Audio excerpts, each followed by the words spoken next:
Olá pessoal, tudo bem?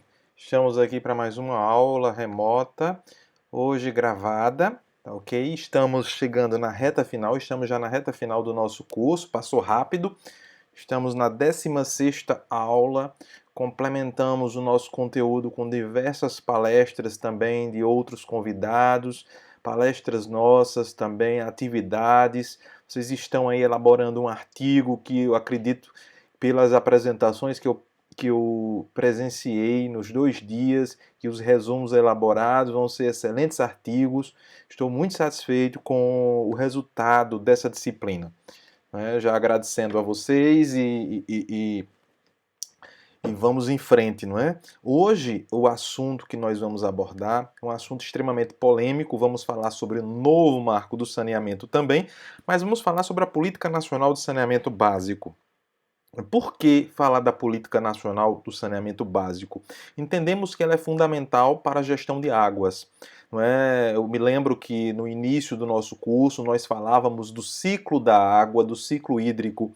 Então, nós temos uma governança e uma gestão muitas vezes focada apenas no abastecimento de água e esquecendo-se o esgotamento sanitário tratado, a disposição final de resíduos, né? E a drenagem e limpeza urbana. Todos esses serviços não podem ser encarados de forma separada. Nós estamos estudando e aprofundando o nosso conhecimento em relação à gestão sistêmica integrada de todos esses serviços. Então, não poderíamos deixar de falar, de já encerrar o nosso curso falando sobre saneamento. Não é? Esse é o nosso penúltimo conteúdo. Em seguida, falaremos sobre a Política Nacional de Segurança de Barragens, também fundamental para a gestão e governança da água. Então, entendemos a água como sendo uma coisa só. Não podemos falar de esgotamento sanitário, de drenagem, de disposição final de resíduos e limpeza urbana de forma separada. O manejo de águas pluviais é fundamental. Então, todo esse processo está conjugado. Então, precisamos criar, nos futuros profissionais, nos atuais profissionais da área de recursos hídricos e nos educadores, uma consciência sistêmica que possa entender esses problemas como problemas sistêmicos, como problemas que devem ser analisados de forma conjunta. Portanto, é com esse foco que nós abordaremos o conteúdo da Política Nacional de Saneamento Básico hoje, tá ok? E falávamos na aula passada que existe, na verdade, um microssistema jurídico, não é, do ciclo hídrico, na verdade. Diversas leis que podem ser aplicadas ao ciclo da água, envolvendo também o saneamento como um todo. Nós muitas vezes falamos de forma separada, água e saneamento. A água, o acesso à água potável, também está incluído no saneamento. O conceito jurídico de saneamento básico inclui o acesso à água potável, mas nós falamos de forma separada com fins didáticos, tá ok? Então vamos para o nosso conteúdo de hoje.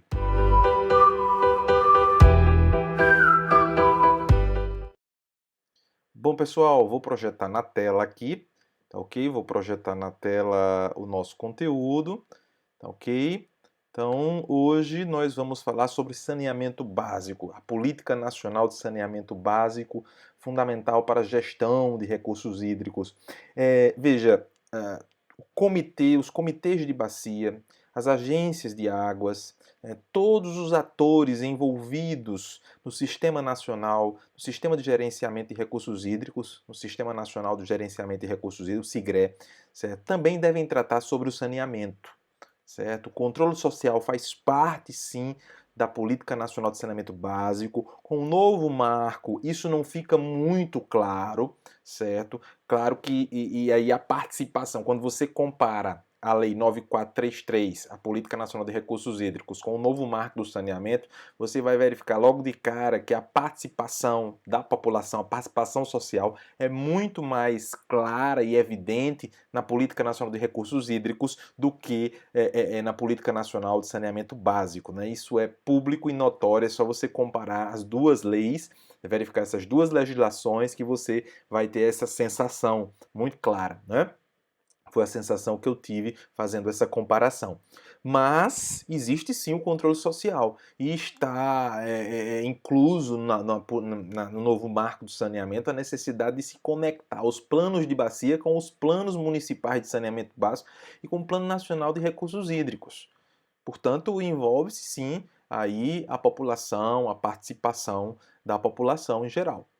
Agora, é preciso entender que ao longo do tempo, a concepção sobre saneamento, ela foi mudando, ela foi se transformando, não é? Claro que primeiro veio a necessidade, né, na história de abastecimento de água, de fornecimento de água, de acesso à água livre na natureza, não é? E isso da Idade Média em diante foi evoluindo para os sistemas de abastecimento urbanos. Em Roma já existia um sistema de abastecimento, um sistema de saneamento que fazia a separação dos resíduos, porque já se tinha, através da medicina da época, a consciência de que o contato das pessoas com aqueles resíduos, com as excretas humanas ou animais, certo, poderia provocar doenças. Já havia esses indícios. Não é? Claro que a ciência foi evoluindo ao longo do tempo e comprovando essas hipóteses muito claramente, daí a grande incidência de doenças de veiculação hídrica ainda nos dias atuais, proveniente da ausência de saneamento. Né? Então, as civilizações antigas desenvolveram sim soluções para o manejo de excretas e resíduos. Os incas, os maias, os astecas, né? Esses povos tradicionais indígenas da nossa América Latina tinham seus sistemas de saneamento também. Né? Já na época antiga, os egípcios também possuíam. Claro que não é nada que se compare ao que nós temos hoje.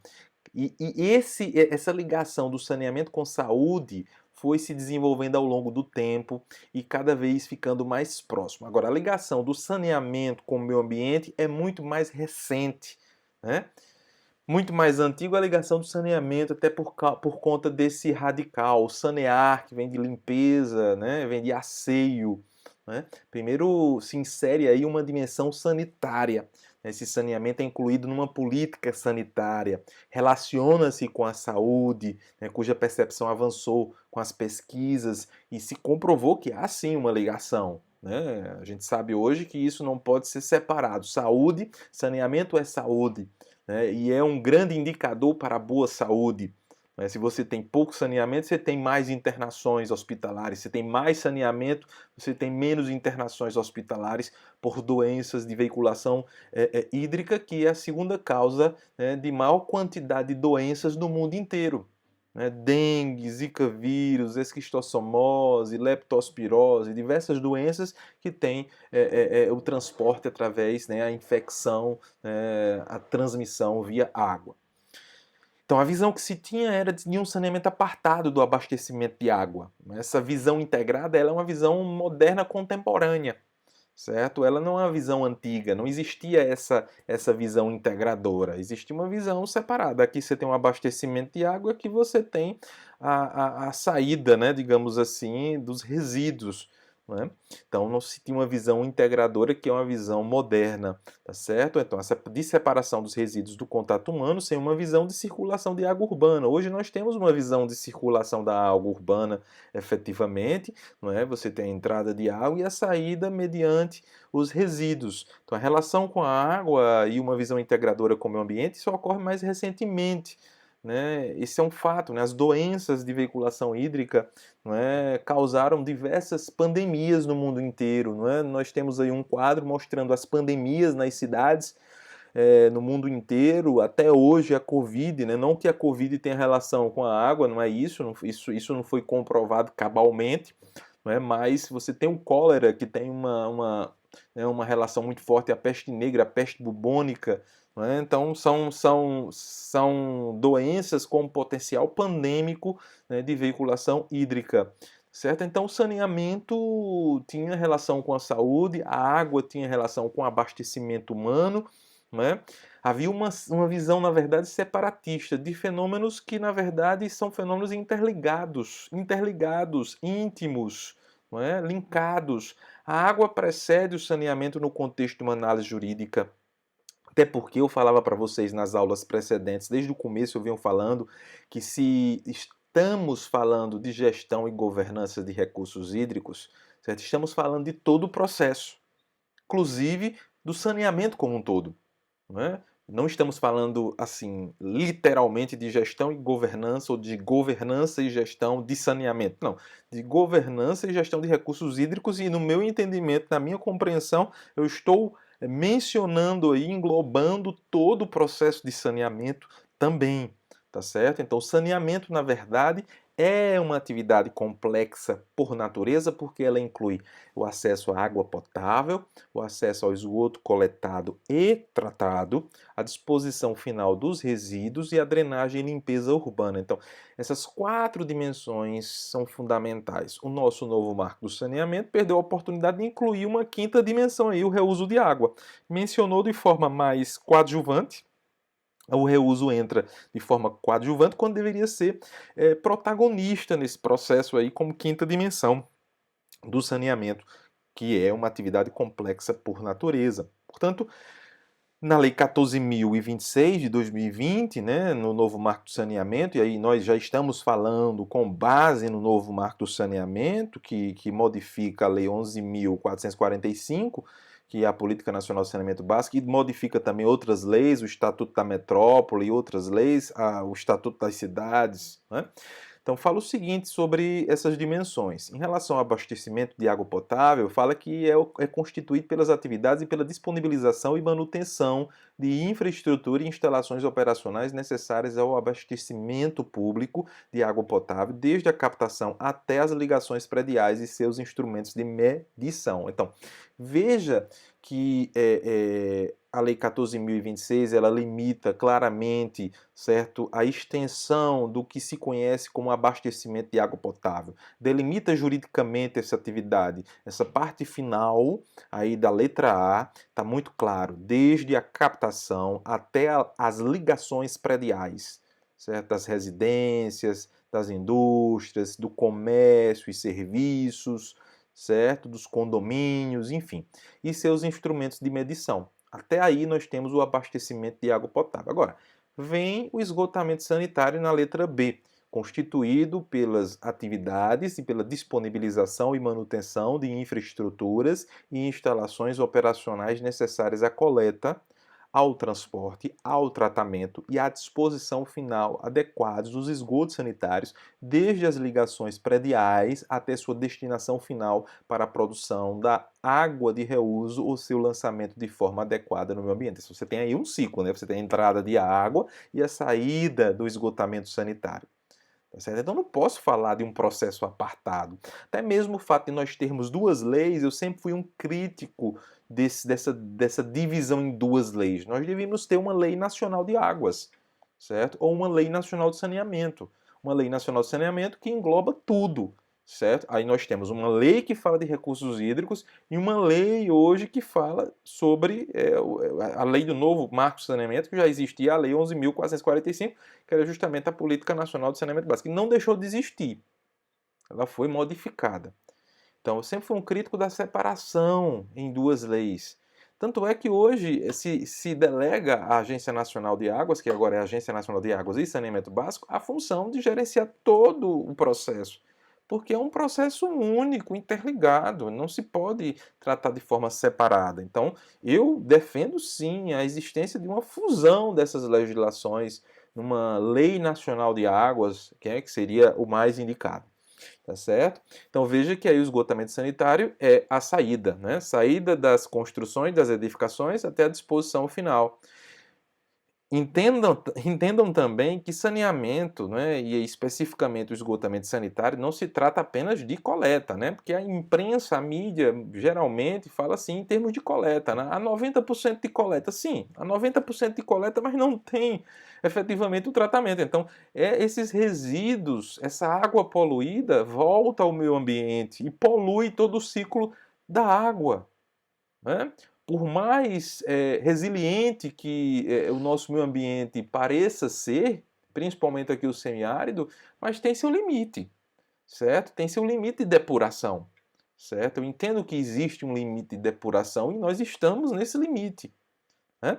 Na letra C, nós temos a limpeza urbana e manejo de resíduos sólidos, constituídos pelas atividades e pela disponibilização e manutenção de infraestruturas e instalações operacionais de coleta, varrição, manual e mecanizada, asseio e conservação urbana, transporte, transbordo, tratamento e destinação final ambientalmente adequada dos resíduos sólidos domiciliares e dos resíduos de limpeza urbana. Aí você tem uma conexão direta com a Política Nacional de Resíduos Sólidos, a PNRS, certo? A PNRS que foi adiada diversas vezes e nós não temos hoje uma universalização uma universalização dos aterros sanitários. Nós ainda temos muitos lixões no país, há um processo muito maior de coleta do que disposição correta desses resíduos. Aí você tem uma lei específica que define a Política Nacional de Resíduos Sólidos, que diz respeito a essa limpeza urbana e manejo de resíduos sólidos. Veja que a gente trata de forma fragmentada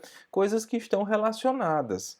Tá certo? Então a limpeza urbana e o manejo de resíduos sólidos é fundamental para que não haja contaminação do ciclo hídrico na natureza, e a contaminação da natureza é a contaminação dos seres humanos. Lembrem-se que a nossa legislação ainda tem um cunho muito antrópico, certo? Muito focado no ser humano, certo? Esquecendo-se muitas vezes das outras formas de vida. Na letra D, a drenagem e manejo das águas pluviais urbanas, constituídos pelas atividades, pela infraestrutura e pelas instalações operacionais de drenagem de águas pluviais, transporte, detenção ou retenção para o amortecimento de vazões de cheias, tratamento e disposição final das águas pluviais drenadas, contemplada a limpeza e fiscalização preventivas das redes.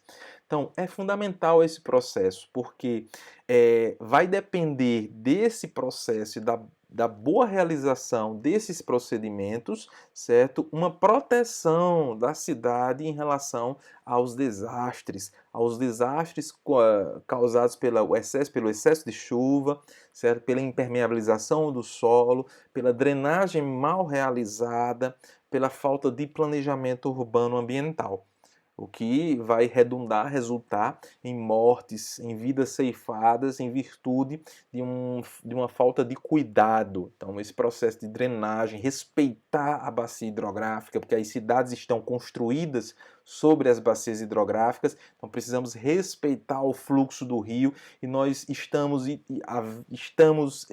na verdade, desde tempos atrás até hoje, modificando os cursos do rio, modificando fortemente os rios urbanos. Precisamos revitalizá-los, restaurar o curso, retirar pessoas, certo, das margens dos rios, respeitar as áreas de preservação permanente, para que se respeite o fluxo natural da água e se preserve vidas, efetivamente. Por isso que é fundamental a drenagem, o manejo das águas pluviais e urbanas. O serviço de abastecimento da água teve acrescido aí o artigo 3º-A, que diz o seguinte: consideram-se serviços públicos de abastecimento de água a sua distribuição mediante ligação predial, incluídos eventuais instrumentos de medição, bem como, quando vinculadas a essa finalidade, as seguintes atividades. Então, a responsabilidade da prestadora de serviço está da captação até, certo, a entrega, até o medidor, né, efetivamente. Quando a gente tem aqui todas as dimensões do saneamento básico, a gente entende que você tem diversos serviços relacionados e diversos serviços que podem ser realizados por prestadoras diferentes, não é? Distintas, tá certo? Mas que precisam ser realizados de forma conectada. Então, o legislador achou por bem deixar mais detalhado cada processo, dizendo que o abastecimento de água diz respeito à reservação de água bruta, para captação de água bruta, adução de água bruta, tratamento de água bruta, adução de água tratada e reservação de água tratada. Então, todo o processo da captação até a entrega. E aí o legislador, de forma, eu entendo, cuidadosa, certo? Nesse ponto é um avanço, porque você deixa claro, especifica para futuras demandas que ocorram no judiciário, você deixa o juiz ciente e consciente do que significa efetivamente todo esse processo de abastecimento de água. Diz respeito à reservação de água bruta, captação dessa água bruta, adução da água bruta, depois o tratamento dessa água, a adução de água tratada, ela já não é mais bruta, é tratada, e o acondicionamento dessa água tratada. O serviço de saneamento básico, e aí o serviço de saneamento básico, especificamente o esgoto sanitário. foi acrescido à Lei 11.445, o artigo 3º-B, que fala o seguinte: consideram-se serviços públicos de esgotamento sanitário aqueles constituídos por uma ou mais das seguintes atividades: aí, coleta, incluída ligação predial dos esgotos sanitários, transporte dos esgotos sanitários, tratamento dos esgotos sanitários e disposição final dos esgotos sanitários e dos lodos originários da operação de unidades de tratamento coletivas ou individuais de forma ambientalmente adequada, incluídas fossas sépticas. Vocês viram em algum momento aí a expressão conectivo ou? Eu não vi. Então não existe ou. A atividade de esgotamento sanitário envolve tudo. O saneamento básico envolve todas essas atividades e não parte, e não 20%, não 10%, não 50%, não 90%, mas sim 100%. Por mais justificativa que o gestor público tenha para dar, certo? Ele foi negligente, sim, certo? Na priorização do saneamento básico para a população, que, como a expressão fala, é saneamento básico. É o básico do básico que nós precisamos para a nossa vida cotidiana. E não foi realizada. E a população também tem sua responsabilidade, que muitas vezes não valorizou o gestor que investiu em saneamento, porque saneamento fica, e especificamente o esgotamento sanitário, fica debaixo da terra. O saneamento todo fica escondido. E as pessoas não se atêm, não se apercebem da utilidade do saneamento para o todo da sociedade. Agora, o serviço de limpeza urbana, também o legislador teve o cuidado de dizer o que é esse serviço de limpeza urbana. Acrescendo o artigo 3º-C, consideram-se serviços públicos especializados de limpeza urbana e de manejo de resíduos sólidos as atividades operacionais de coleta, transbordo, transporte, triagem para fins de reutilização ou reciclagem, tratamento inclusive por compostagem e destinação final dos resíduos domésticos, resíduos originados de atividades comerciais, industriais e de serviços em quantidade e qualidade similares às dos resíduos domésticos, que, por decisão do titular, sejam considerados resíduos sólidos urbanos, desde que tais resíduos não sejam de responsabilidade de seu gerador nos termos de norma legal ou administrativa, de decisão judicial ou de termo de ajustamento de conduta, e resíduos originários dos serviços públicos de limpeza urbana, tais como serviços de varrição, capina, roçada, poda e atividades correlatas em vias e logradouros públicos, asseios de túneis, escadarias, monumentos, abrigos e sanitários públicos, raspagem e remoção de terra, areia e quaisquer materiais depositados pelas águas pluviais em logradouros públicos, desobstrução e limpeza de bueiros, bocas de lodos ou bocas de lobo e correlatos, limpeza de logradouros públicos onde se realizem feiras públicas e outros eventos de acesso aberto ao público e outros eventuais serviços de limpeza urbana. Hoje, em época de Covid, tanto se fala em higiene, em limpeza urbana, em limpeza dos espaços públicos e privados, né? Isso deveria ser algo constante na nossa vida, certo? Até o uso do álcool em gel deveria ser algo constante, porque a contaminação está entre nós, né? Com Covid ou sem Covid, tá certo? Então, esse serviço de limpeza urbana, ele é estratégico, ele é fundamental. Ele é fundamental, inclusive, para evitar desastres, para evitar potencialização de desastres, porque você tem aí boca de lobo entupida, obstruída, isso causa alagamentos. Drenagem mal feita causa alagamentos. Sujeira nas ruas, você tem poluição de todos os córregos, né, riachos, açudes, não é? E entupimento das bocas de lobo. Enfim, é um cuidado que tem que ser coletivo, mas o poder público tem a responsabilidade, através dele ou através do serviço a quem foi concedido, tá certo? De realizar de forma bem feita esse serviço que tem um resultado positivo, efetivamente, né? O serviço de manejo de águas pluviais foi acrescido o artigo 3º-D na Lei 11.445. Consideram-se serviços públicos de manejo das águas pluviais urbanas aqueles constituídos por uma ou mais das seguintes atividades. Então, drenagem urbana é manejo de águas pluviais, águas da chuva, águas correntes aí, livres, certo? Transporte de águas pluviais urbanas, detenção ou retenção de águas pluviais urbanas para amortecimento de vazões e de cheias e tratamento e disposição final de águas pluviais urbanas. Então, a captação dessa água hoje ela é estratégica. Diante da escassez de recursos hídricos, principalmente numa região como a nossa, né, o semiárido, a captação de águas pluviais, o tratamento dessa água e a reversão dessa água para a agricultura, para o consumo, certo? Para o uso doméstico é fundamental, tá certo? Agora, tomando os cuidados devidos, certo? Porque a água proveniente da chuva não significa que ela seja limpa, ela precisa ser tratada. Ela precisa ser tratada. Então, eu acho que foi positivo, né, esse detalhamento por parte do legislador do novo marco de saneamento. Certo? Não está todo ruim o novo marco de saneamento. Tem pontos negativos, a gente vai falar daqui a pouco, mas tem pontos positivos que precisam ser destacados. Um aprimoramento aí da legislação. Certo? E os princípios que devem ser seguidos, né? Primeiro, o princípio da universalização do acesso e efetiva prestação de serviço, que a gente tanto discute aqui, que são as metas tanto do ODS, dos Objetivos de Desenvolvimento Sustentável, da ONU, a meta 6, né, e as suas submetas, são fundamentais para o processo de desenvolvimento humano de todo o planeta. E desenvolvimento ecológico também, por que não? Tá certo? A integralidade, compreendida como conjunto de atividades e componentes de cada um dos diversos serviços de saneamento que propicia à população o acesso a eles em conformidade com suas necessidades e maximize a eficiência das ações e dos resultados. Veja, o que é o princípio da integralidade? É o fornecimento total dos serviços. Aquilo que eu falava anteriormente, não existe 10% de saneamento, 20% de saneamento. Existe porque nós sabemos que as nossas cidades têm isso. Infelizmente, quando tem a coleta não tem o tratamento, né? Quando tem a água não tem a coleta de esgoto sanitário, não tem limpeza urbana, não tem macrodrenagem. Quer dizer, tem uma coisa e não tem outra. Cobre-se um santo e descobre-se outro. Né? Então a integralidade diz justamente que você tem que cobrir tudo. O serviço tem que ser fornecido, o serviço de saneamento básico ele é integral, ele é conjunto, tá certo? Mas eu não vou falar culturalmente, porque virou lugar comum falar culturalmente em tudo. Na verdade, o costume e o hábito da gestão pública brasileira foi entregar uma parte do serviço apenas.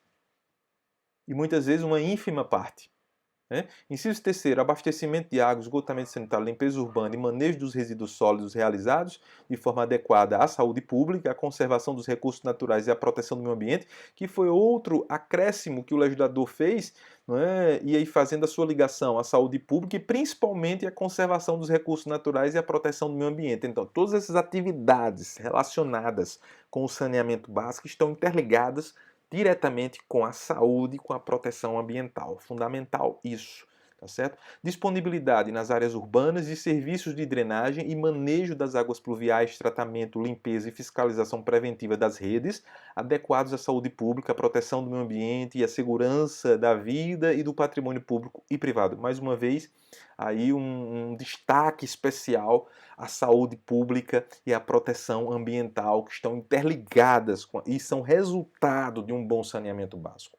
Tá, ok? Adoção de métodos, técnicas e processos que considerem as peculiaridades locais e regionais, articulação com as políticas de desenvolvimento urbano e regional, de habitação, de combate à pobreza e de sua erradicação, de proteção ambiental, de promoção da saúde, de recursos hídricos e outras de interesse social relevante destinadas à melhoria da qualidade de vida, para as quais o saneamento básico seja fator determinante. Então, nós estamos falando aí, na verdade, tudo que estamos falando até agora tem relação direta com qualidade de vida. Então, todas as políticas públicas, e no caso especificamente a política habitacional, tem relação direta com o processo integral de saneamento básico.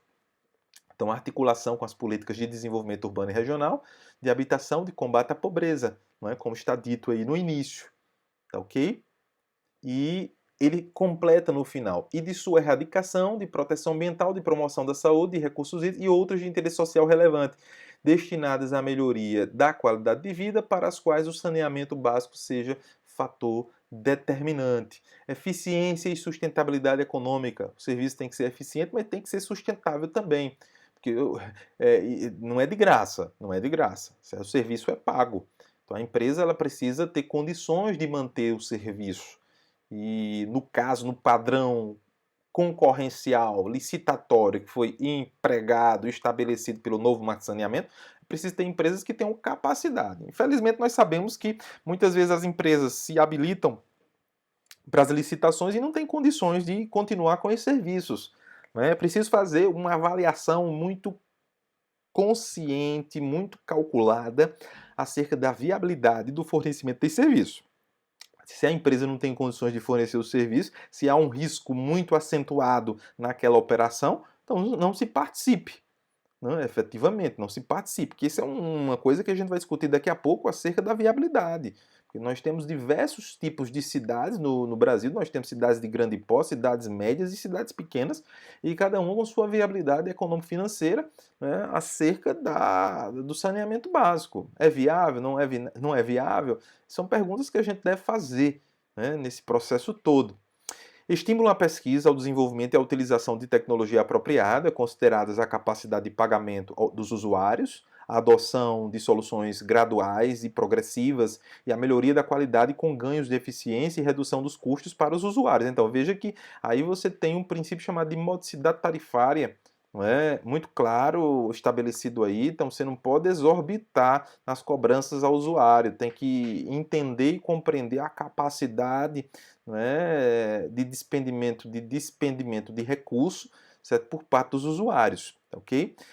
Transparência das ações, baseada em sistemas de informações e processos decisórios institucionalizados, transparência, mesmo que a empresa seja privada, a fornecedora do serviço, ela está fornecendo um serviço público, e a ela se aplica sim os princípios da administração pública, inclusive da transparência, os princípios existentes no artigo 37 da Constituição Federal. Aí no 10 você tem o controle social que eu falava inicialmente, não é?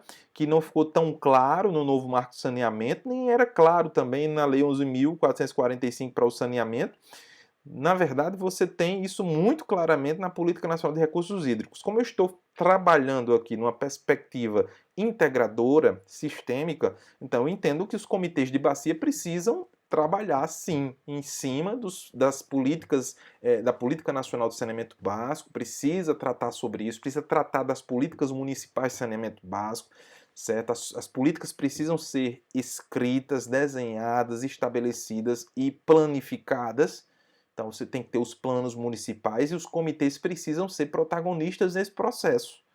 Então, os municípios que são titulares do serviço precisam fomentar, impulsionar a participação da população e preservar principalmente a bacia hidrográfica. Então, segurança, qualidade, regularidade e continuidade. Então, essa nova legislação ela inclui o princípio da continuidade e muito influenciada pelo Código de Defesa do Consumidor, a Lei 8.078, lei federal, que estabelece que os serviços públicos precisam ser contínuos. Então, eles não podem ser parados ou pararem de forma não pré-avisada, pré-notificada ao consumidor para manutenção e tal. De repente, você tem um serviço que não funciona 2 dias na semana, né? Então você tem aí o princípio da continuidade. O serviço público precisa ser contínuo, consequentemente o saneamento básico, sendo um serviço público, precisa sim ter aplicada a ele esse princípio da continuidade. Então, integração das infraestruturas e dos serviços com a gestão eficiente dos recursos hídricos, a integração que está posta na lei, redução e controle das perdas de água, inclusive na distribuição de água tratada, estímulo à racionalização de seu consumo pelos usuários e fomento à eficiência energética, ao reuso de efluentes sanitários e ao aproveitamento de águas de chuva. Veja, o reuso é colocado aí como um resultado desse processo, mas eu não entendo que isso seja suficiente. Preciso colocar como meta do saneamento. O reuso precisa ser uma política de saneamento, precisa estar incluído na política de saneamento. Todo o processo numa perspectiva de economia circular da água, certo? Preservando o ciclo natural da água e o ciclo urbano da água, tá certo? Então, perdas de água é uma coisa muito séria, um assunto muito sério. No Brasil, gira em torno de 40% da água fornecida. Então, se pensarmos que nós temos disponível no total de água, certo, do planeta 2% de água doce, que é utilizado para a nossa sobrevivência, e ainda conseguimos, temos a proeza de perder 40% da água que é fornecida, isso é um absurdo. É um descalabro que precisa ser resolvido. resolvido, mitigada ao máximo possível. Prestação regionalizada dos serviços com vistas à geração de ganhos de escala e à garantia da universalização e da viabilidade técnica e econômico-financeira dos serviços. Para mim, esse ponto é o mais delicado do novo marco do saneamento, é o ponto mais delicado. Essa prestação regionalizada, a gente vai ver daqui a pouco, com mais detalhes, ela é extremamente delicada porque o Brasil é um Brasil de diferenças, não é? É um Brasil de um abismo social muito forte.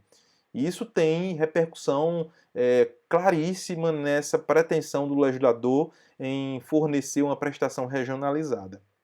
Com esse ganho de escala e viabilidade, é muito delicado, muito polêmico isso aí. Seleção competitiva do prestador de serviço, sim, tudo bem. Na licitação nós vamos ter uma competição, agora no fornecimento só vamos ter uma empresa fornecendo. Então é preciso ter uma regulação muito forte para que não se ceda à barganha ou ao poder econômico das empresas, das grandes corporações que estão por trás dessas empresas de saneamento, interesses nacionais e interesses internacionais, muitas vezes dependendo da importância daquele espaço urbano. Então é fundamental ter uma regulação forte. E a ANA, a Agência Nacional de Água e Saneamento Básico, tem uma expertise muito forte em fornecimento de água, em regulação da água, dos recursos hídricos, dos nossos rios, certo? Das outorgas, isso é notório, certo? Mas ainda está se estruturando para o fornecimento das normas, né, elaboração de normas de referência, certo, do saneamento básico. Então, ainda um serviço em construção, uma atuação em construção na nossa querida Agência Nacional de Águas e Saneamento Básico, ainda em construção. Então, é necessário termos muito cuidado, certo, em todo esse processo. Prestação concomitante dos serviços de abastecimento, certo, de água e de esgotamento sanitário. Não pode ser separado, né? Aquela história de fornecer um e não fornecer o outro, né? Titularidade dos serviços. Então, o nosso Código de Águas de 1934, nós vimos que dava inclusive a titularidade privada, né? E a titularidade aos municípios em relação aos rios brasileiros. Né? No caso, em relação aos rios, deixou a titularidade para os estados e para a União Federal. Em relação ao saneamento como um todo, a esses serviços, o legislador deixou muito claro que a titularidade vai ser dos municípios e do Estado. Então, a União ela entra como uma entidade coordenadora de todo o processo nacional. Então, os municípios e os estados vão gerenciar todo o processo na ponta. Então, os municípios e o Distrito Federal, no caso de interesse local, do saneamento local. O 2, o Estado, em conjunto com os municípios que compartilham efetivamente instalações operacionais integrantes de regiões metropolitanas, aglomerações urbanas e microrregiões, instituídas por lei complementar estadual no caso de interesse comum. Merece uma repetição. Então, o Estado, em conjunto com os municípios que compartilham efetivamente instalações operacionais, integrantes de regiões metropolitanas, aglomerações urbanas e microrregiões, instituídas por lei complementar estadual, no caso de interesse comum. Então, municípios, Distrito Federal e Estado são os titulares dos serviços de saneamento. Fica admitida, porém, a formalização de consórcios intermunicipais de saneamento básico, exclusivamente composto de municípios que poderão prestar o serviço aos seus consorciados diretamente, pela instituição de autarquia intermunicipal. Então, esse é um gargalo seríssimo, principalmente entre nós aqui do semiárido, uma dificuldade imensa na formalização de consórcios de resíduos sólidos, por exemplo. Pouquíssimos aí são formalizados, pouco se avançou nessa seara, muito menos aí no fornecimento de água ou do saneamento básico como um todo, ou dos serviços em separado. Então, eu atribuo essa dificuldade pelos dados que estão aí disponíveis às diferenças político-partidárias, às diferenças municipais, e muitas vezes não se coloca o interesse comum, o interesse público em primeiro plano, de modo a se superar qualquer diferença que exista e que possa você sentar e dialogar de forma conjunta. Então, para se ter um consórcio, é pressuposto essencial que se tenha noção que há um serviço comum, há um interesse comum, certo? A ser protegido e gerenciado pelos municípios, e é possível gerenciar de forma mais racional se você tiver essa união de municípios. Nesse segundo ponto, os consórcios intermunicipais de saneamento básico terão como objetivo exclusivamente o financiamento das iniciativas de implantação de medidas estruturais de abastecimento de água potável, esgotamento sanitário, limpeza urbana, manejo de resíduos sólidos, drenagem e manejo de águas pluviais, vedada a formalização de contrato de programa com sociedade da economia mista ou empresa pública, que é o que existe hoje. Então não há licitação, e aí se formaliza um contrato de programa com a empresa pública. Uma sociedade de economia mista, que é uma empresa pública, de caráter público, mas que se rege pelas regras de direito privado também. Nesse caso, sob a égide, sob a influência do novo marco de saneamento, não poderá mais haver esse tipo de contrato. Os vigentes continuam em vigência, mas o que foi estabelecido, o que for sendo finalizado, estabelecido um novo contrato, vai ser sob o regime licitatório, concorrencial. Tá ok? Então, essa é uma mudança central aí do novo marco de saneamento. Vedada a formalização, ou seja, proibida a formalização de contrato de programa com sociedade de economia mista ou empresa pública ou a subdelegação do serviço prestado pela autarquia municipal sem prévio procedimento licitatório, que é a regra geral. Portanto, fica vedado o contrato de programa, a prestação dos serviços dar-se-á exclusivamente por licitação. Condições de validade dos contratos. Para que esses contratos sejam válidos, faz-se necessário cumprir esses requisitos. Primeiro, a existência de plano de saneamento básico. Então, o que se vê hoje no Brasil é um panorama ainda bastante complicado. A maior parte dos municípios ainda não tem o seu plano formalizado, o seu plano finalizado, ainda está em confecção ou não tem ainda nenhuma perspectiva de confecção, de elaboração desse plano de saneamento básico. Ele é fundamental e ele dialoga com os planos e deve dialogar com os planos de bacia. É fundamental esse diálogo com os planos de bacia. É aí que entra a participação da população e o controle social, não só nessa parte, mas em todo o processo. A existência de estudo que comprove a viabilidade técnica e econômico-financeira da prestação dos serviços nos termos estabelecidos no respectivo plano de saneamento básico, a existência de normas de regulação que prevejam os meios para o cumprimento das diretrizes desta lei, incluindo a designação da entidade de regulação e de fiscalização, a realização prévia de audiência e de consulta públicas sobre o edital de licitação no caso de concessão e sobre a minuta do contrato. É o que ocorre que muitas vezes essas consultas públicas elas são digitais, elas são via internet. O cuidado que toda a população precisa se implicar nesse processo e precisa ser informada e educada para que ela se implique nesse processo, entendendo que o saneamento é fundamental para a vida e para a qualidade de vida dessas pessoas. Né? A existência de metas e cronograma de universalização dos serviços de saneamento básico.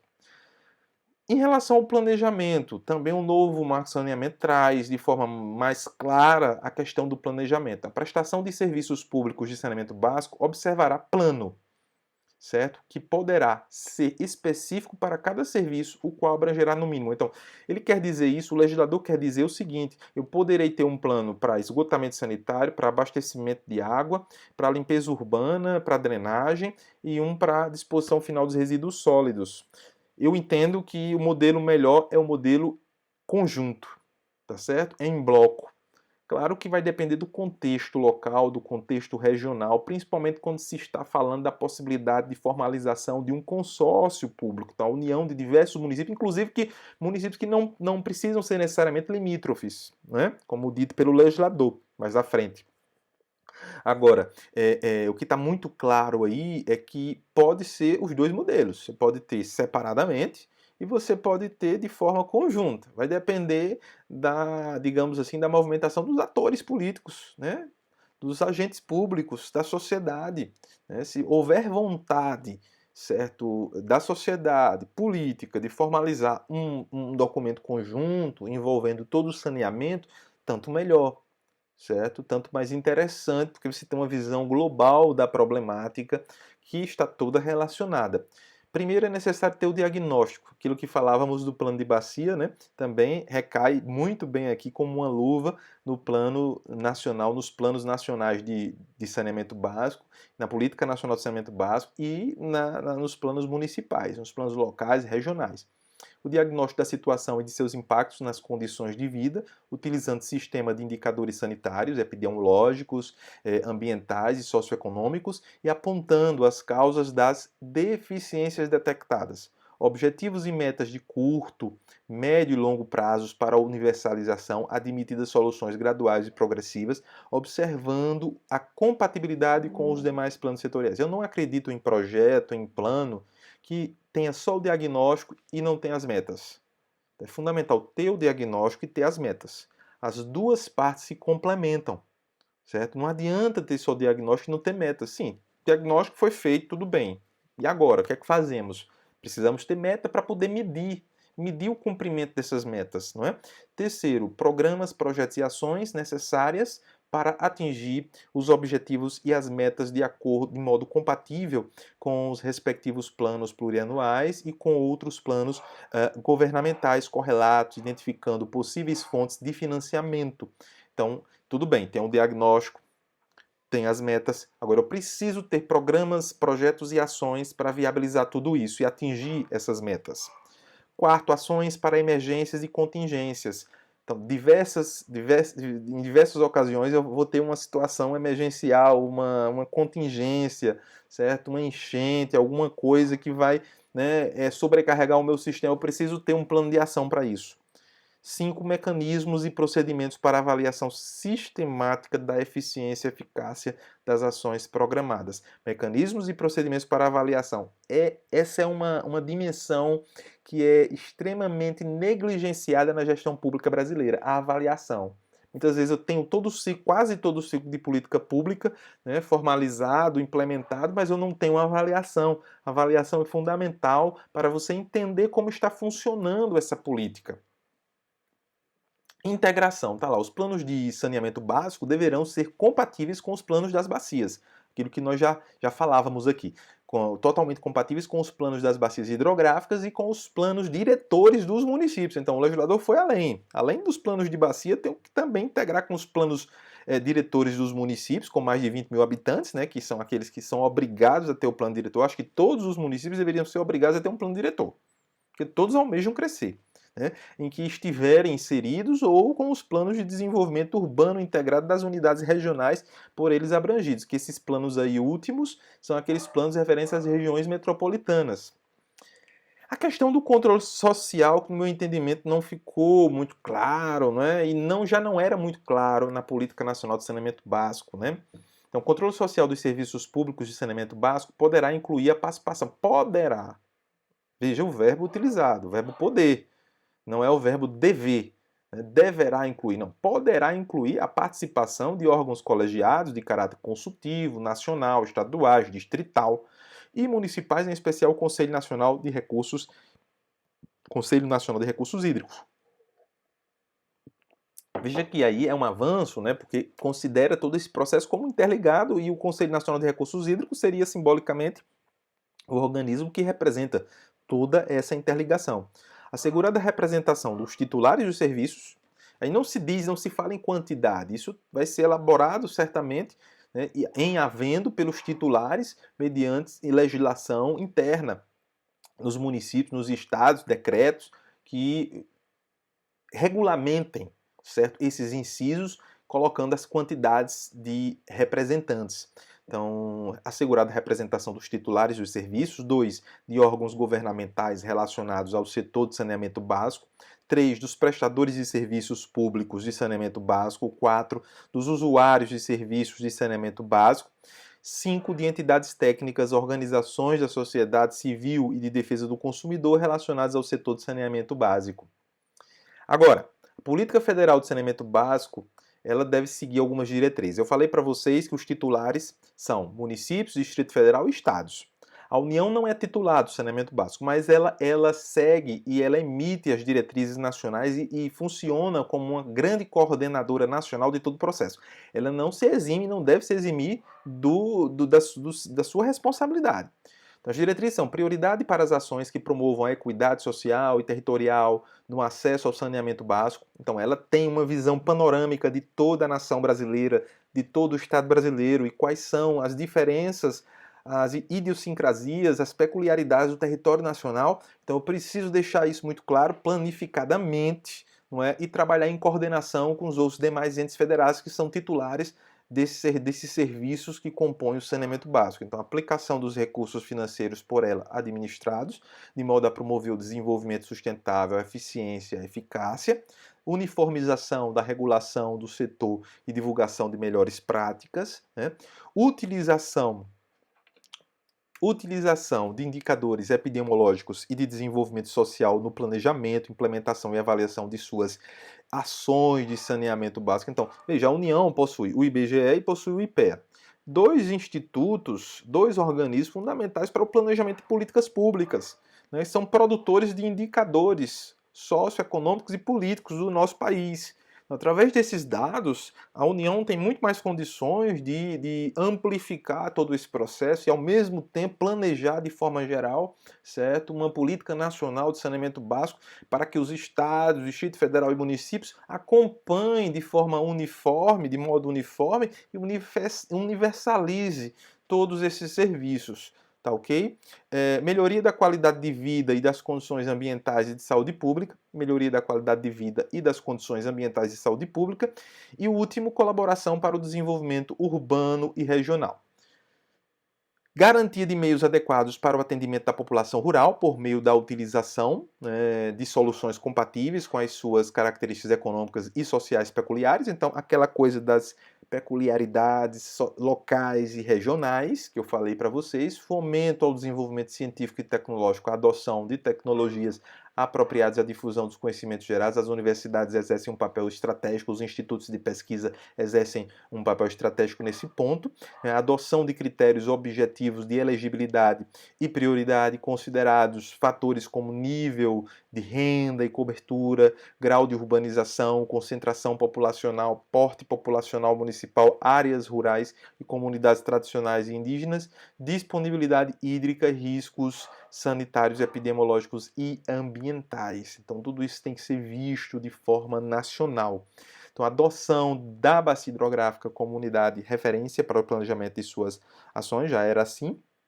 Estímulo à implementação de infraestruturas e serviços comuns a municípios, mediante mecanismos de cooperação entre entes federados. Veja que é uma atividade muito específica da União, né? Impulsionar, né? Incentivar o procedimento e a relação, na verdade, interfederativa. Isso é fundamental. Redução progressiva e controle das perdas de água, inclusive na distribuição de água tratada, estímulo à racionalização de seu consumo pelos usuários e fomento à eficiência energética, ao reuso de efluentes sanitários e ao aproveitamento de águas de chuva em conformidade com as demais normas ambientais de saúde pública, estímulo ao desenvolvimento e ao aperfeiçoamento de equipamentos e métodos economizadores de água, promoção da segurança jurídica e da redução dos riscos regulatórios, com vista a estimular investimentos públicos e privados. Então, a União atua como um grande planificador, produtor de regras gerais e que acompanha toda a implementação do saneamento, impulsiona essa relação interfederativa também. Estímulo à integração das bases de dados. Esse é um ponto também fulcral, né? Central. Nós temos que ter bases de dados integradas. Muitas vezes nós temos excelentes bases de dados, mas estão separadas, segmentadas. Isso é muito ruim na hora de tratar os dados e de correlacionar esses dados. Acompanhamento da governança e da regulação do setor de saneamento, prioridade para planos, programas e projetos que visem a implantação e a ampliação dos serviços e das ações de saneamento básico integrado nos termos desta lei. Bom, espero que vocês estejam entendendo, compreendendo e vão me acompanhando aí, tá certo? Qualquer dúvida, vocês colocam no chat, tá certo? Colocam no chat e a gente vai respondendo no próprio chat ou em outro encontro nosso ao vivo, que nós porventura tenhamos, né? Então, ao vivo ou gravado, a gente vai tirar dúvidas sem dúvida alguma, tá certo? Pelo Classroom do Google, também pela nossa plataforma que nós utilizamos corriqueiramente. Voltemos aqui ao slide. Então, Dentro dessa política federal, nacional de saneamento, nós temos objetivos. Além das diretrizes, nós temos os objetivos. Quais são os objetivos? Contribuir para o desenvolvimento nacional, redução das desigualdades regionais, a geração de emprego e de renda, a inclusão social e a promoção da saúde pública. Fundamental. São objetivos gerais e que a União é a responsável para que isso tudo aconteça. Ela não se exime do processo. Ah, mas a responsabilidade é do Estado, da União, aliás, do Estado, dos municípios e do Distrito Federal. Sim, tudo bem, são titulares, mas a responsabilidade também existe sobre a União também. Priorizar planos, programas e projetos que visem a implantação e a ampliação dos serviços e das ações de saneamento básico nas áreas ocupadas por populações de baixa renda, incluídos os núcleos urbanos informacionais, aliás, os núcleos urbanos informais, desculpem, consolidados quando não se encontrarem em situação de risco. Proporcionar condições adequadas de salubridade ambiental aos povos indígenas e outras populações tradicionais com soluções compatíveis com suas características socioculturais. Veja, o cuidado aí com os povos tradicionais também, tá certo? Principalmente porque não estão interligados com o sistema de saneamento urbano, né? Estão isolados, muitas vezes, na mata e mesmo assim têm direito ao saneamento, como direito humano, que foi estabelecido em 2010 na ONU, na resolução da ONU, e também pela nossa Constituição, estabelecido como direito fundamental, né, a um meio ambiente de qualidade, bem de uso comum do povo, no artigo 225 da Constituição Federal. Proporcionar condições adequadas de salubridade ambiental às populações rurais e às pequenas comunidades, fundamental, as pequenas comunidades, distritos, né, comunidades, povoados, né, que nem cidades são, né, agricultores que estão lá isolados e não tem um sistema de saneamento, né, ou não tem uma solução específica para, né, manejar o resultado daquela água utilizada. Certo? Assegurar que a aplicação dos recursos financeiros administrados pelo poder público desse, segundo critérios de promoção da salubridade ambiental, de maximização da relação benefício-custo e de maior retorno social. Então, utilizar bem os recursos públicos de forma eficiente e racional. Incentivar a adoção de mecanismos de planejamento, regulação e fiscalização da prestação dos serviços de saneamento básico, promover alternativas de gestão, né? Alternativas de gestão que viabilizem a autossustentação econômica e financeira dos serviços de saneamento básico, com ênfase na cooperação federativa.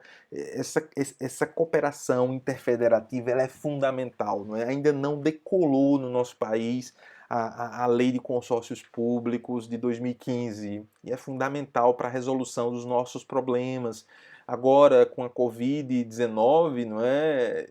Isso salta aos olhos, como algumas soluções não serão possíveis isoladamente, através da ação de apenas um município, mas de um conjunto de entes federados. Isso é fundamental.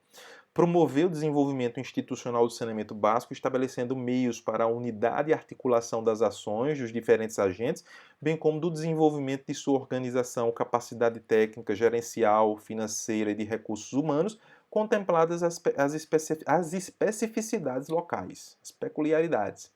Fomentar o desenvolvimento científico e tecnológico, né, e a adoção de tecnologias apropriadas e a difusão dos conhecimentos gerados de interesse para o saneamento básico. A universidade tem um papel fundamental, os institutos de pesquisa.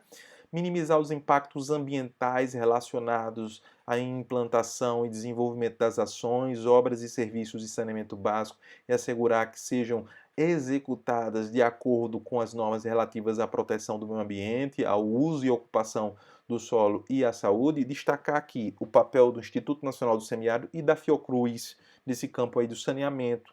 São fundamentais aí, são institutos de pesquisa, de referência, que precisam ser, sim, chamados à discussão, né? Tem cientistas profissionais extremamente capacitados e que podem ajudar o poder público nesse processo. Então, incentivar a adoção de equipamentos sanitários que contribuam para a redução do consumo de água, a água sempre ali no processo.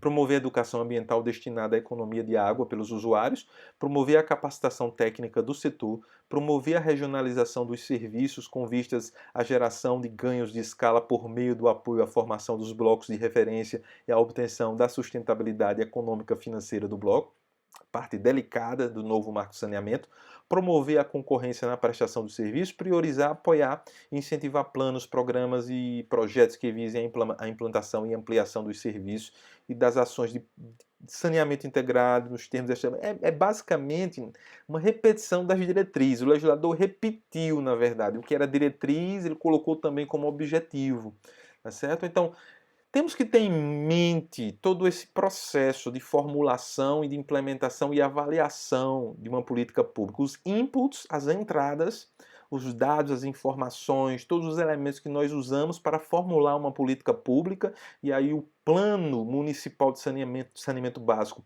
é o documento básico dessa política pública que estamos aqui discutindo, e a decisão, a tomada de decisão pelo gestor. Tá certo? Pelo gestor, e a saída, o resultado, a implementação dessa política municipal de saneamento básico, tá certo?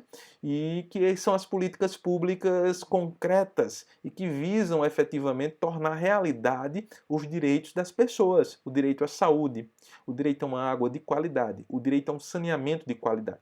E, por fim, a avaliação. A avaliação é fundamental. Planejamento é essencial nesse processo. Sem planejamento, eu entendo que não vamos ter sucesso numa política nacional de saneamento básico, né? Pode ter um novo marco de saneamento, outro marco do saneamento, certo? O problema talvez não seja de legislação, o problema seja de execução, certo?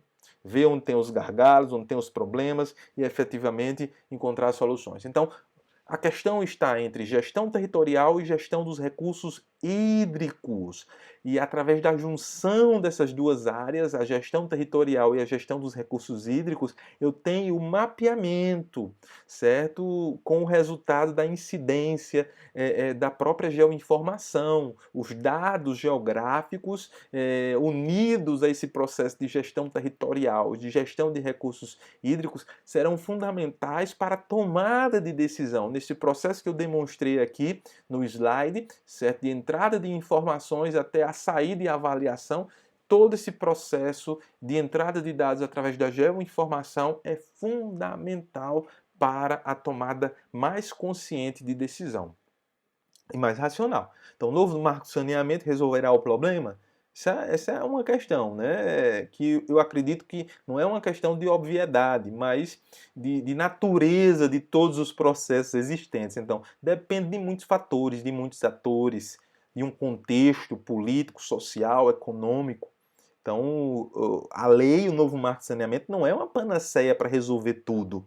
Quando a mídia fala que é preciso, né? Quando a XP Investimento diz é preciso, eu fico de antena ligada. Quando a XP Investimento, outra empresa que tem ações na bolsa e que é corretora de ações, coloca como sendo necessário ter um novo marco. Por que ter um novo marco de saneamento? O novo marco de saneamento não vai resolver se não houver vontade política. Tá certo? É porque o mercado vê o saneamento como um bem a ser explorado, né? Como uma fonte de recursos, mesmo, de lucro. Enquanto nós vemos como algo essencial para a vida das pessoas e para a vida na natureza como um todo. Necessitamos de 500 a 700 bilhões aí para universalizar todo o saneamento, né? Não investimos, na verdade, o suficiente.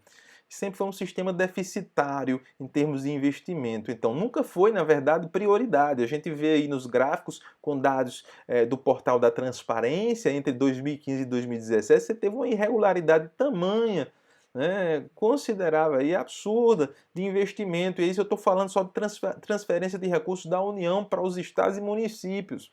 O gasto em esgotamento em cidades com mais de 50 mil habitantes, aí, houve aumentos, quedas, né, girando aí em torno de 977 milhões. Né? Eu estou precisando de 500 bilhões a 700 bilhões. Então, isso é toda uma problemática que vem se acumulando ao longo de governos.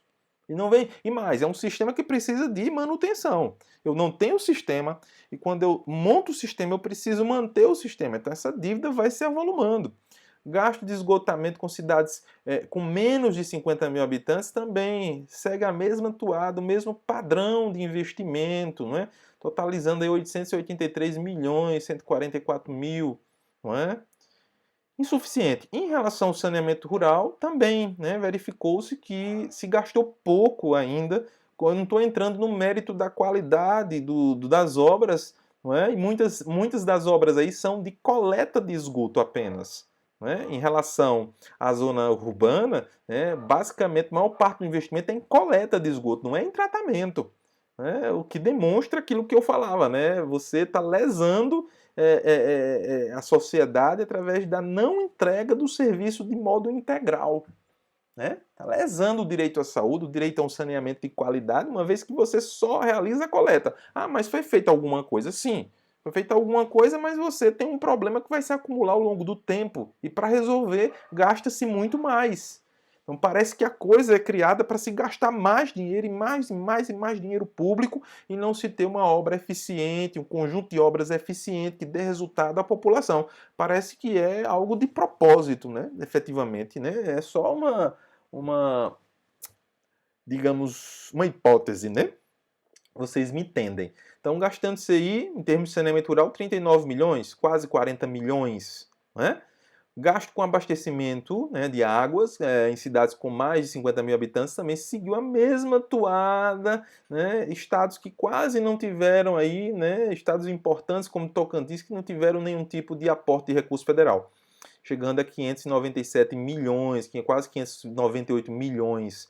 Em drenagem, a coisa é terrível, porque em termos de recursos federais, por que eu estou centralizando em recursos federais? Porque basicamente os municípios, os estados dependem desses recursos para cumprir esse cronograma de obras, né? E fazer toda essa política de saneamento acontecer. Em termos de drenagem, a coisa é mais complexa ainda, praticamente não se gastou nada, né? Não se teve transferência de recursos da União em 2016, 2017, né? Só Roraima recebeu, né? Totalizando aí 1.324.000, não é? Terrível. Gargalos do novo marco de saneamento. Primeiro gargalo, o reuso. Eu entendo que o reuso ele é protagonista nesse processo. É preciso, inclusive, fazer tramitar os dois projetos, ou um projeto de lei que está tramitando no Congresso Nacional acerca do reuso de águas, mas era fundamental, seria fundamental que tivéssemos inserido o reuso como quinta dimensão do saneamento básico, né, no novo marco de saneamento. Porém, não colocamos, o reuso continua sendo um coadjuvante nesse processo. Então, o reuso, para ele, não se estabeleceu metas, não se tem metas claras. Ele está lá como coadjuvante. Ah, tem um reuso ali mencionado no plano, né, mas não tem metas. Então, o gestor não vai estar muito nem aí para esse processo. Quando se tem meta, ele já não está. Imagine não tendo metas. Assim, ele vai cuidar daquilo que tem meta. Faltou uma visão circular da água. O reuso é fundamental para o equilíbrio hídrico e para o processo de saneamento. Certo? Porque você reutiliza aquele recurso que foi a água que foi utilizada, reinjeta essa água em todo o ciclo. Então você propicia o equilíbrio, certo? Os estoques hídricos, fundamental, né, em momentos de escassez hídrica para regiões como o semiárido, que está sofrendo com escassez, ou até para regiões chuvosas como o Paraná, que está passando por um momento de escassez agora nesse exato instante. Então, o reuso é fundamental para o equilíbrio hídrico e para o processo de saneamento, portanto, ele deveria ser a quinta dimensão do saneamento. Os diversos planos devem estar conectados, esse é um desafio que a lei estabelece e que não depende só da lei. Depende de uma conjugação de esforços e do sentimento que a gente está de frente para o interesse comum da população, que não diz respeito a município A, B ou C, a partido A, B ou C, diz respeito à manutenção da vida. Então, os planos de recursos hídricos, o Plano Nacional de Recursos Hídricos, os planos diretores, o Plano Municipal de Saneamento Básico, o Plano de Desenvolvimento Urbano Integrado das regiões metropolitanas, o Plano Nacional de Saneamento Básico devem estar integrados. né? Portanto, temos que ter uma governança, uma gestão da água integrada, sistêmica. Os diversos planos precisam estar integrados. O Plano Nacional de Recursos Hídricos, com os planos de bacias hidrográficas, com o Plano Nacional de Saneamento Básico e com os planos municipais de saneamento básico, que não sejam peças para a contemplação das pessoas, mas que a gente possa efetivar todo esse processo. Faltou um olhar para o movimento internacional. Qual é o movimento internacional? O contrário, ao invés de se privatizar, está se reestatizando as empresas de saneamento na Alemanha, na França, nos Estados Unidos, no Reino Unido, na Espanha. Por que isso está acontecendo? Os motivos são esses. Do último relatório agora de 2019. Muitas vezes as empresas não seguiram valores públicos e empregaram a lógica de mercado em suas atividades. Numa área que não se coaduna com os valores de mercado. Estou falando de saneamento, de água, de esgotamento tratado, de saúde, de um bem que é inestimável, que não pode, não se coaduna de forma alguma com o lucro, tá certo? Não é como um enlatado que você vai comprar no supermercado. É um bem que vai servir para a sua vida. Então, representam a falha das políticas de austeridade. Em muitos casos, as empresas privadas não entregaram a qualidade que se esperava. Vejam o que pode estar nos esperando futuramente. Prometeram alguma coisa na licitação, não se tem uma regulação forte, não se cobre, não se pune efetivamente, as empresas muitas vezes ficam aí negligenciando, certo, os direitos do consumidor. Serviços gerenciados publicamente são geralmente mais focados em qualidade, acesso universal e acessibilidade econômica e na entrega de objetivos sociais e ambientais mais amplos. Estamos num momento de total achincalhamento do serviço público, em que as pessoas estão jogando na lata do lixo o patrimônio nacional, que são os servidores públicos, que são os serviços públicos, e vão sentir muita falta dos serviços públicos quando perderem os serviços públicos. Talvez seja necessário se perder os serviços públicos para nós voltarmos ao antigo amor, Dizer, olha, éramos felizes e não sabíamos, Então, quando as pessoas me dizem assim, olha, Irivaldo, está tendo aí um achincalhamento, eu me revolto, fico chateado, mas, ao mesmo tempo, eu entendo, olha, talvez seja necessário se passar por esse calvário. Se passar por esse calvário para se dar valor a políticas públicas, que têm uma finalidade social muito clara, que não se coadunam com lucro. Nada contra, e eu não estou aqui demonizando as empresas de forma alguma, pelo contrário. Tem empresas privadas extremamente competentes, como também tem empresas privadas que são incompetentes, empresas públicas que são competentes e que são incompetentes. Então, nós precisamos deixar desse costume nosso de colocar todo mundo na vala comum. Certo? Vamos estratificar isso. Eu vejo isso no senso comum e na academia também. É preciso pegar leve nessa situação, Que mais? Os prestadores públicos são muitas vezes mais inovadores e mais eficientes do que os operadores privados. Estou falando de uma pesquisa realizada mundialmente. Essa pesquisa aí chegou a essa conclusão. Então, as empresas privadas têm mais interesse em fornecer os serviços para os locais mais lucrativos. Isso diz respeito àquela prestação do serviço de forma regionalizada. O serviço privado diminuiu. A transparência e a responsividade do sistema. O serviço se tornou mais transparente, embora seja obrigatório a transparência, mas deixou de ser transparente.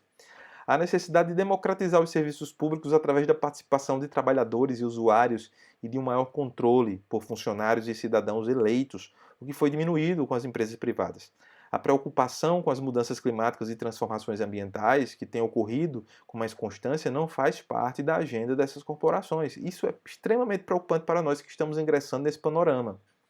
Então, esse processo do novo marco de saneamento implementou uma visão de regionalização versus metropolização versus cidades médias e cidades pequenas, intencionando prestar o serviço de saneamento de modo regionalizado, dividido em região metropolitana, que já conhecemos pela lei de metrópoles, tá certo?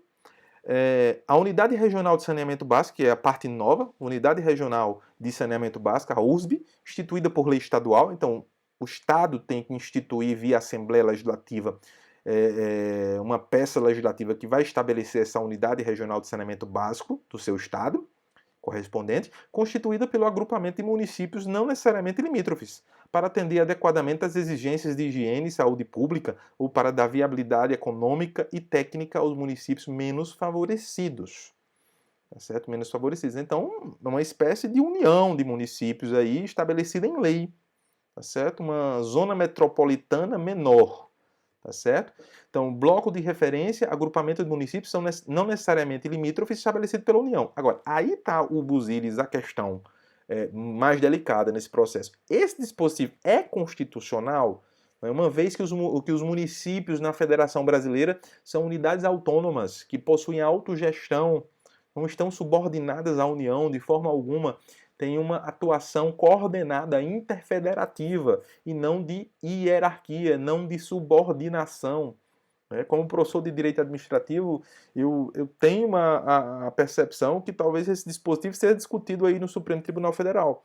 Então, agrupamento de municípios não necessariamente limítrofes, estabelecido pela União nos termos do parágrafo 3º do artigo 52 desta lei e formalmente criado por meio de gestão associada voluntária dos titulares. E, em último lugar, o que já existia, na verdade, a gestão associada, associação voluntária entre entes federativos por meio de consórcio público ou convênio de cooperação, conforme disposto no artigo 241 da Constituição Federal. Então, a ferramenta nós já temos, consórcio, então essa unidade regional de saneamento eu entendo que é mais do mesmo, né? Nós temos já o consórcio, a ferramenta de consórcio. Agora, criamos mais um complicador que é uma lei estadual estabelecendo essas unidades regionais de saneamento básico. Eu acho que isso aí vai ter muito pano para manga ainda no futuro. Mas nós temos um contexto bastante delicado. 32% dos municípios médios brasileiros, até 140 mil habitantes, possuem coleta de esgoto. Coleta, não estou falando aí tratamento. 73,3% da população das 100 maiores cidades possui o serviço de coleta de esgoto. Nós vimos na aula passada os dados atualizados do IBGE, do Sistema Nacional de Informação do Saneamento, que nós estamos numa situação muito complicada, muito difícil, para não dizer trágica, em relação ao saneamento. Então, nós temos uma dicotomia, principalmente nessa mediatização que nós vivenciamos hoje nos Facebooks da vida, no Instagram. Coleta não é tratamento. Coleta é diferente. Coleta precisa vir acompanhada de tratamento, certo? E quando a gente olha o mapa de densidade populacional, a gente vê que nossa população é muito concentrada em centros como Recife, Fortaleza, Salvador, Rio de Janeiro, Belo Horizonte, Porto Alegre, Curitiba, Manaus, né? Palmas, Cuiabá. Então, essas cidades são o filé do banquete. Essas são lucrativas. Mas e as demais? Serão lucrativas e atrativas, consequentemente, para essas empresas, né, que visam fornecer o saneamento básico? Haverá interesse pelas cidades de pequeno porte? Haverá concorrência efetiva? Talvez só na entrada. E isso vai diminuindo conforme aqueles lotes ali de municípios não forem mais atrativos. Fim do subsídio cruzado. É um dado novo aí do novo Marco de Saneamento. Ou seja, as cidades maiores financiavam as cidades menores. Então, com o novo Marco de Saneamento, isso aí acaba. É o que acontece no nosso estado da Paraíba. Campina Grande e João Pessoa financia o custo deficitário do saneamento dos demais municípios, dos 221 municípios restantes, né? Faltou olhar para a água como produto do ciclo em que o saneamento faz parte. Eu acho que fazendo uma leitura do novo Marco de Saneamento, você percebe que ainda não há uma percepção muito clara da água como ciclo, tá certo? Continuou o esquecimento em face das águas subterrâneas, que podem ser estaduais e federais. Então, mais uma vez, perdemos a oportunidade de tratar mais claramente, de forma mais contundente, as águas subterrâneas no novo Marco de Saneamento. Isso é muito ruim porque nós temos aquíferos muito importantes no Brasil, outros grandes como o Guarani, o Alter do Chão e outros mais locais, aquíferos fechados, que são importantes e que se ressentem de regulação. Principalmente se tratando de um Brasil que você tem um panorama aí em azul, né? Você tem nesse mapa aí, só são os poços oficiais, você tem outro tanto de poços não oficiais, não registrados. Um país que não tem ainda um plano, cidades com planos de saneamento básico, aí do lado direito nesse mapa de azul, verde e vermelho, né? Mostrando justamente cidades que ainda não têm o plano municipal de saneamento básico. E a tragédia nacional que ainda utilizamos a ferramenta da diluição de esgoto bruto nos nossos mananciais, nas nossas bacias hidrográficas. Precisamos seguir os princípios da unidade do ciclo hidrológico, que é uma coisa só, comunicabilidade dos princípios do direito ambiental, né, o princípio do poluidor-pagador, tá certo? Quem causa maior dano, quem polui mais, paga mais. Ciclo da água produz água. E é fundamental ter essa percepção clara na legislação e nas ações dos gestores públicos. Ciclo urbano aproveita a água produzida pelo ciclo da água nas cidades. Isso é fundamental, essa percepção do ciclo natural da água e do ciclo urbano inserido nesse ciclo natural da água. Nós temos alguns avanços, muitos desses avanços eu já citei aqui ao longo da nossa explanação. Não vou citar aqui um por um, mas tem aí o quadro onde eu fiz a comparação entre a redação anterior e a nova redação, dando destaque à prestação efetiva do serviço, à conservação ambiental, à proteção do meio ambiente. Não é? Isso aí a nova lei realmente enalteceu, não é? Os ganhos de eficiência, redução e controle de perdas, eficiência energética, prestação regionalizada, seleção competitiva dos prestadores, prestação concomitante dos serviços de abastecimento de água e esgotamento sanitário, nunca de forma separada, conexão com os planos, diversos planos, né, os diversos planejamentos.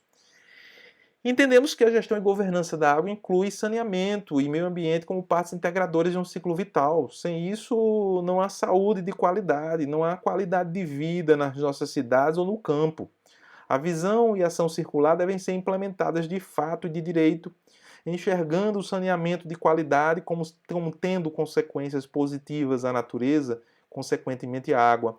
É fundamental fazer uma regulamentação internacional que agregue saneamento, saúde e meio ambiente, né? Geralmente essas mudanças acontecem muito mais por pressão internacional do que interna, efetivamente. Temos uma estrutura jurídica internacional que permite o avanço dos sistemas jurídicos dos países, né? Isso nós temos, as diversas convenções, os diversos tratados da ONU. É claro que há uma dificuldade dos países aderirem a todos esses tratados e convenções por interesses, muitas vezes deles aí em relação ao poder econômico vigente.